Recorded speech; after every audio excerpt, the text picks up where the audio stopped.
All right, let's give this a go. So turning my left foot out about 30 degrees. With my right leg, I'm lifting my knee up and my foot's triangulated. So if I show you side on, there's a triangulation in the sense that we're leading to the same base, like this, rather than being like this. My hips are square, I've got this going on, and then I'm gonna place this on my knee, place my elbow on here, and then I'm triangulating with my hands as well, okay? As I'm doing this, I'm drawing my lower abs in. So instead of being like this, I'm drawing in with those lower abs here, so that that's nice and tight, and I'm also quite square. See the width? Instead of being like this, or like pulling up, drawing in the lower abs, staying square. All right, I'm ripping this one off Juan. Well, I don't know for sure that it's Juan, but Juan and Louis from one of the Cora Movement School retreats. Okay.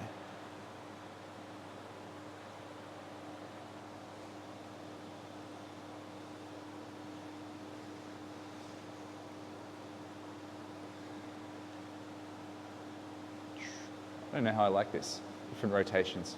We'll try like this. So I'm not just trying to cramp up that hip flexor. There's a degree of total back going on. There's a degree of connection through the rib cage and pelvis.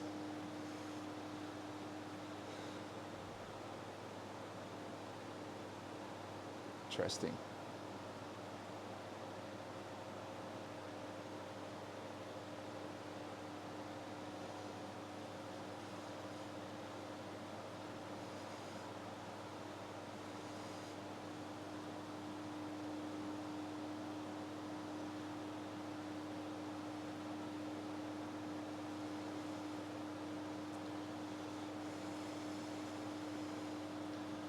Resetting posture, noticing my breath,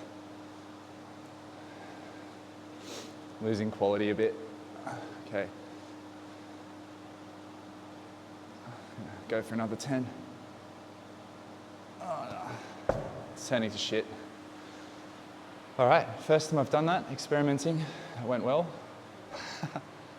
Noticing when I talk, not just normally, but when I talk, my scalp moves. Okay, talking, right.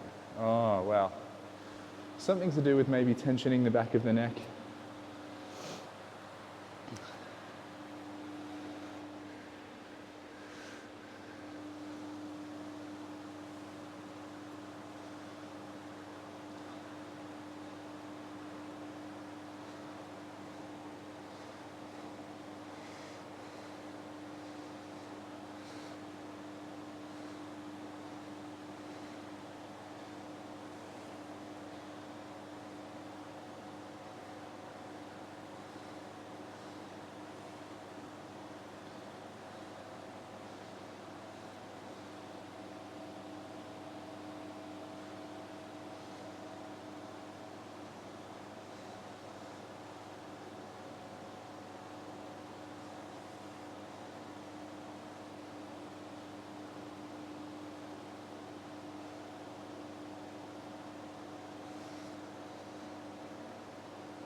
Looking for a sense of length through the crown of the head, a sense of sinking through the foot, and a sense of tallness and readiness.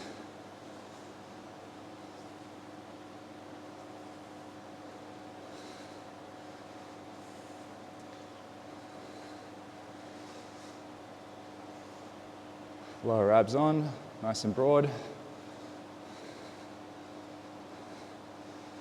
Reaching away through the knee and the elbow here, not just cramping together, but reaching away.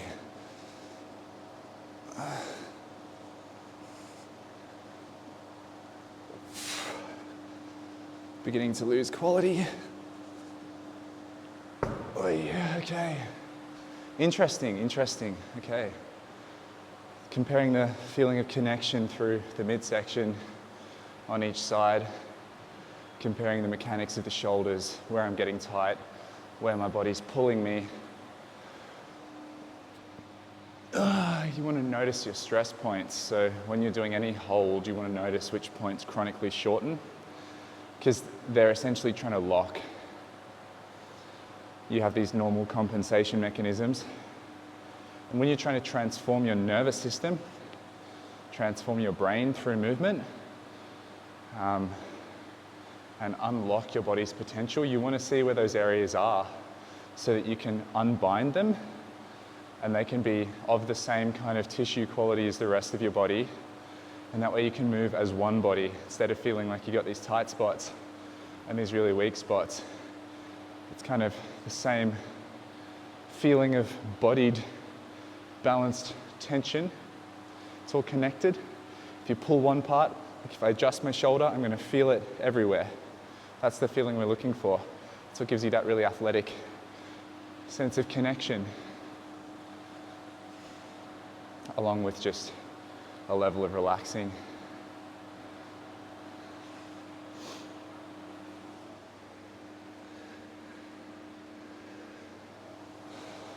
Okay, I'm going to do a count on this one, I think.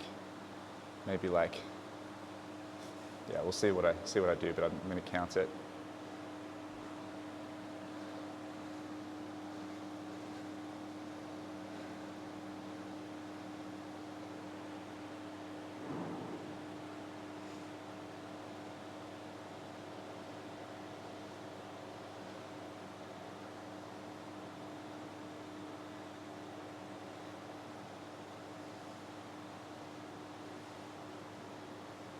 Okay, now I'm paying more attention to the fingers and toes.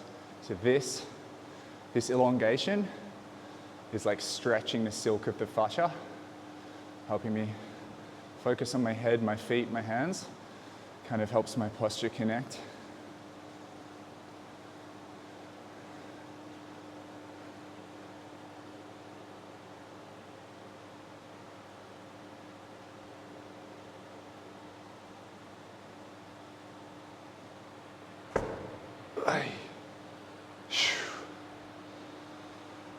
All right, didn't count, just focused on the feeling. So from a sensory perspective, if your feet and your hands and your scalp and your face aren't awake, if you can't feel them well, if you're getting bunched up in your sensation, bunched up, then there's not going to be much reaching and elongation. And the reason the reaching and elongation matters is because your body's a system of interconnected webs of tissue. When you elongate, you create biotensegrity. You create stability through lengthening, where instead of having to contract and shorten the muscles, it's that awareness of position which puts some tension, more passive tension, into you, so you're kind of elastic.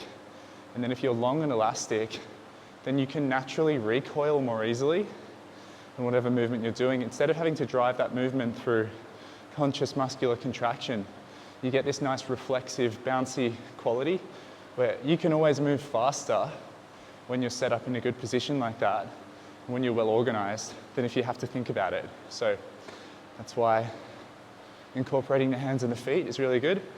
And you watch elite sprinters and you'll see the hands aren't floppy.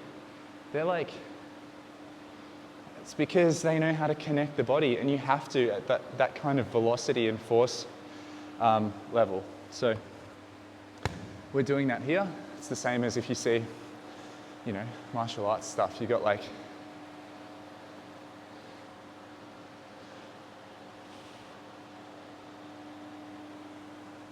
this connection is helping to pull the elastic through the whole body. When the spine and the feet and the body's aligned, that means there's a lot of power there. And it really comes from the extremities as much as from the midsection. It's this communication from core to extremity back to core through the channels that are the joints. So we just set the joints up the right way. Robert's your father's brother. Okay, I was like, too much yap.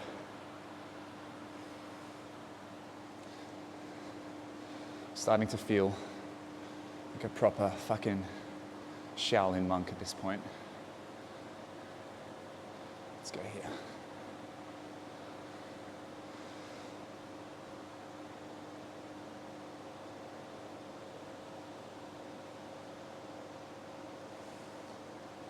Triangulation, pointing.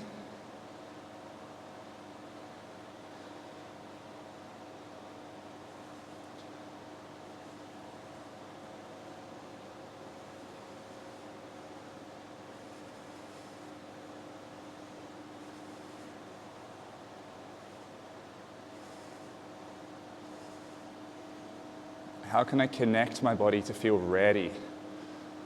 It's these adjustments. Tongue suction to roof of mouth.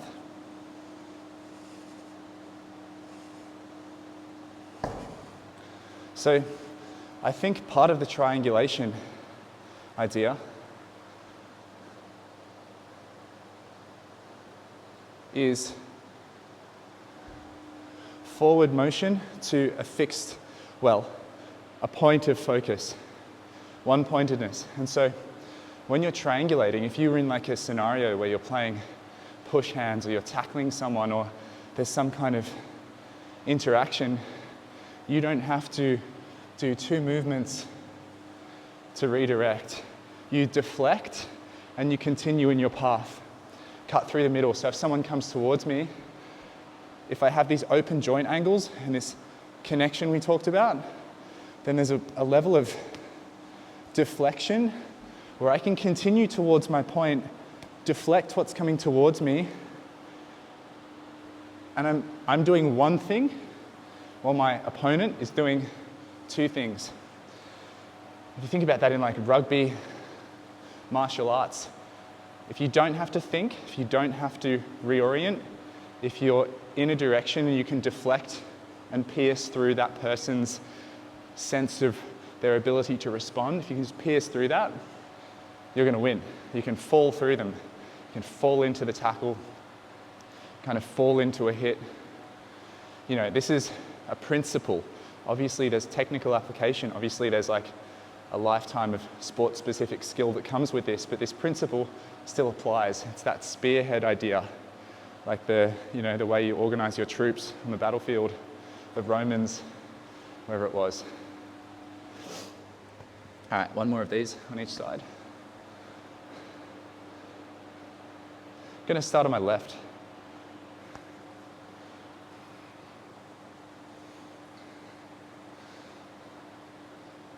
So, broad, triangulated, stretching the silk.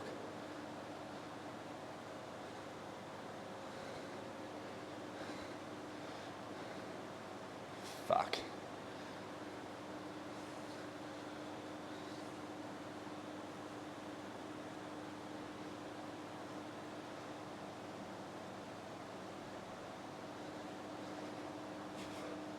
Not rounding.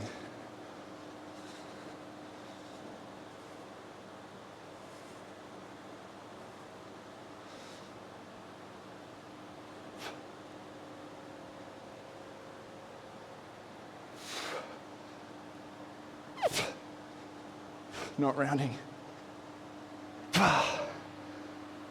Okay. These positions as well. Think about it, you're here.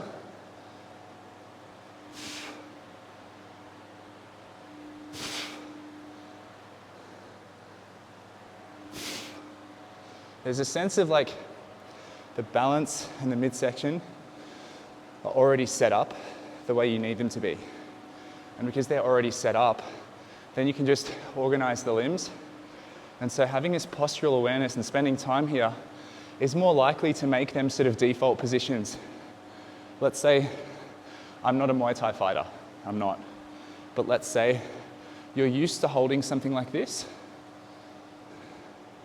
You've got like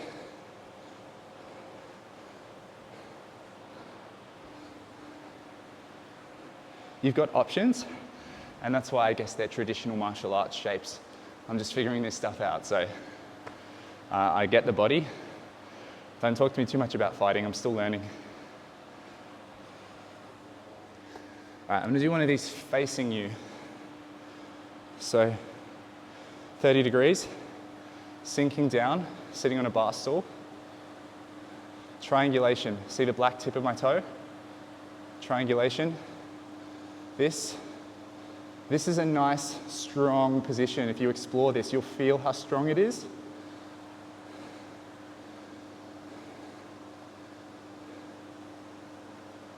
There's different ways, but you explore what feels good for you.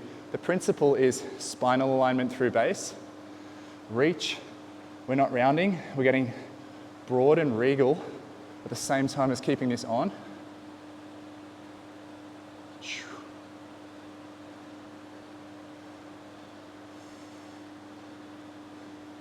If you do it well, you won't feel like your hip flexors bunching as much.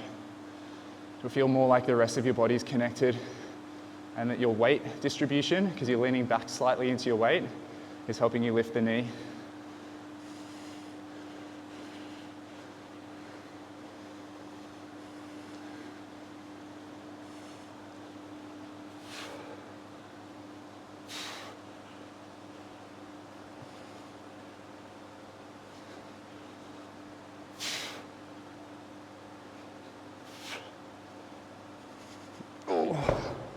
Losing it. Had a little surgery on the outside of this heel, and the nerve connection to my outer toes has never been as good, so I always fall that way. So I'm going to try to be aware of that. I'm going to go a bit longer just to feel that out.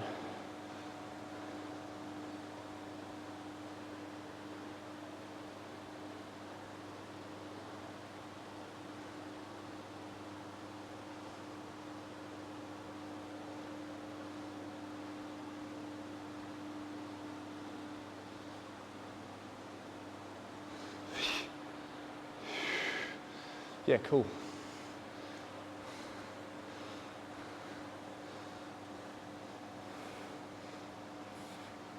All right, when you do this, if you really explore, really winding up through the hands as you elongate, you'll feel the helix of tissues spiraling around your forearm. And that creates a different feeling in your body. It's the same as if we were doing like a controlled articular rotation. So if you guys know of FRC, functional range conditioning, there's a difference between like, hang on.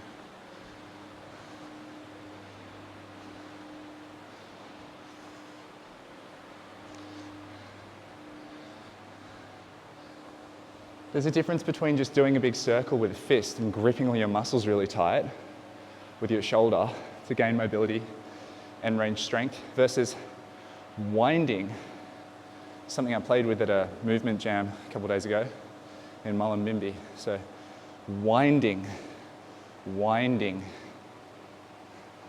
All of the helix, all of these fascial lines are being connected, winding. I won't do it slowly, but you're really creating that winding and reaching,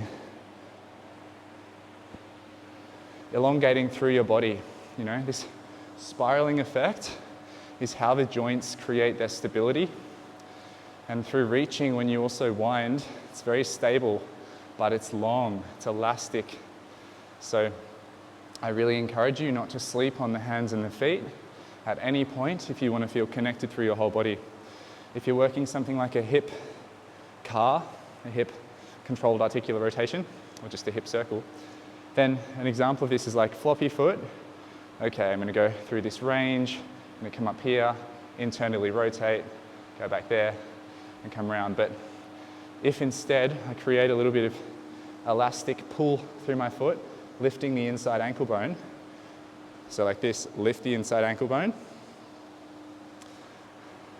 and some flex, like what we talked about with the hands, then as I go through that range, I feel that's the focal point. The foot is the focal point. And so everything's connecting to the foot.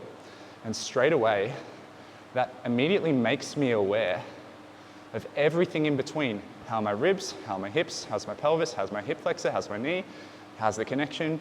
And I go out and I work with that internal range. I have terrible internal rotation. keeping the inside ankle high still, I'm feeling the connection through my whole body just because of that one little tweak. Then I go behind. As I kick back, I'm still not going floppy. I'm still keeping that inside ankle high and an active foot. And now, at no point do I feel disconnected. And because I feel connected, I can then become aware of how, when I get to here, that crappy internal rotation isn't just a matter of like a weak TFL. It's not just a weak glute medius. Maybe that's part of it, but a bigger part of it is, with the connection, I lack the neural drive. It feels like my connection to my foot is there, but the stream of power is weak. And now we're getting closer to the issue, which is our ability to sense and control our body in space, train the brain to apply force through the system, because strength is like electricity. You need a good circuit. If there's a broken part of the circuit or it's not connected, it doesn't matter if you work on one resistor, one capacitor, one little switch, there's not enough passage through that circuit. So when we work at the fascial level, we're also working at the bioelectrical level, and this is where things get fascinating the deeper you go into subtle body practices, internal martial arts, healing modalities.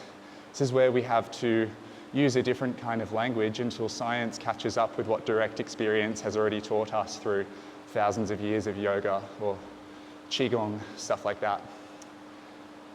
So I'm going to get on with my training now, but hope you enjoyed that little expose into my fucking around and finding out process. Thank you for watching.